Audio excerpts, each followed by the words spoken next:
صدر ٹرمپ کی ایران کو دھمکیوں اور خطے میں امریکہ کی فوجی طاقت کو بڑھانے کے گہرے سیاہ بادلوں کے سائے میں اس ماہ کے آغاز میں ایران اور امریکہ کے درمیان جوہری مذاکرات دوبارہ بحال ہو گئے تھے اور 6 فروری کو عمان میں مذاکرات کے پہلے دور کے بعد آج سوئٹزرلینڈ کے شہر جنیوا میں مذاکرات کا دوسرا دور ہو گیا ہے۔ یہ مذاکرات جنیوا میں عمانی سفارت خانے میں ہوئے ہیں، جس میں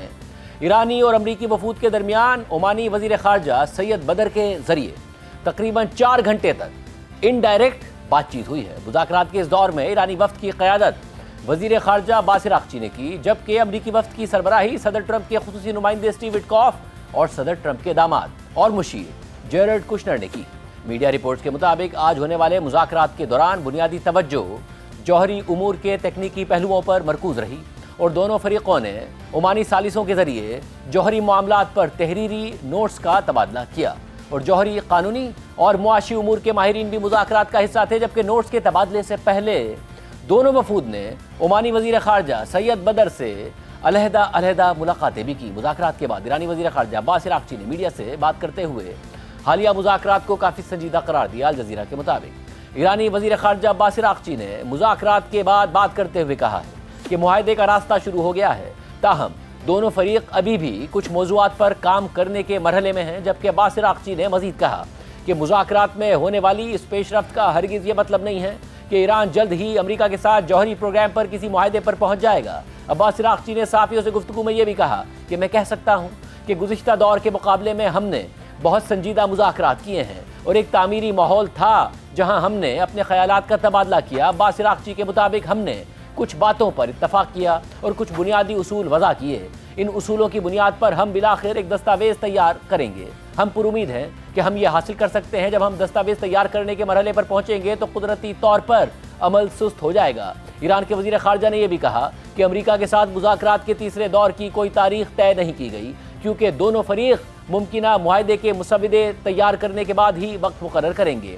باسر اراغچی کے مطابق یہ طے پایا ہے کہ دونوں فریق ممکنہ معاہدے کے مسودات پر مزید کام کریں گے، جس کے بعد مسودات کا تبادلہ کیا جائے گا اور تیسرے دور کی تاریخ مقرر کی جائے گی۔ اس کے علاوہ باسر اراغچی نے یہ بھی کہا کہ امریکہ کا 2018 میں جوہری معاہدے سے یک طرفہ طور پر دستبردار ہو جانا بین الاقوامی طور پر منظور شدہ معاہدے کی واضح خلاف ورزی تھی اور یہ فیصلہ نہ صرف کثیر فریقی وعدوں کو نظر انداز کرتا ہے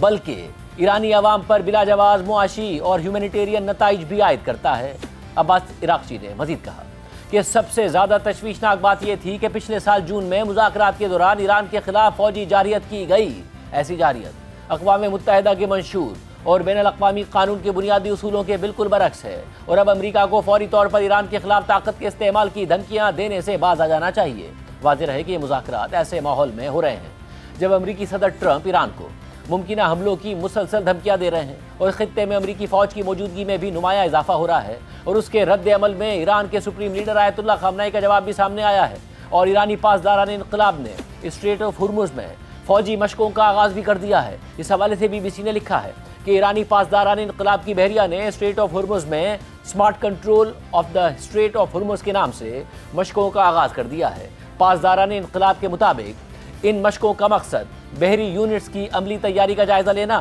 اور ممکنہ فوجی خطرات کا مقابلہ کرنے کی صلاحیت کو جانچنا ہے۔ یاد رہے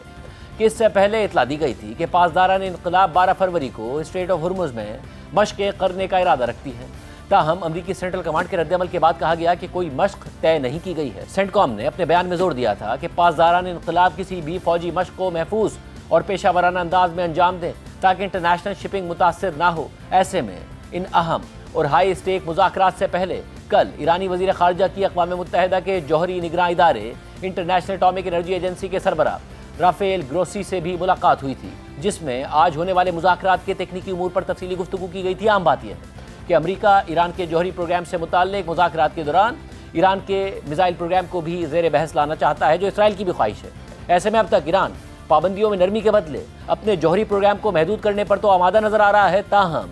ایرانی حکومت اپنے میزائل پروگرام پر کسی بھی قسم کی بات چیت کو مسترد کرتی آ رہی ہے۔ اس ساری صورتحال میں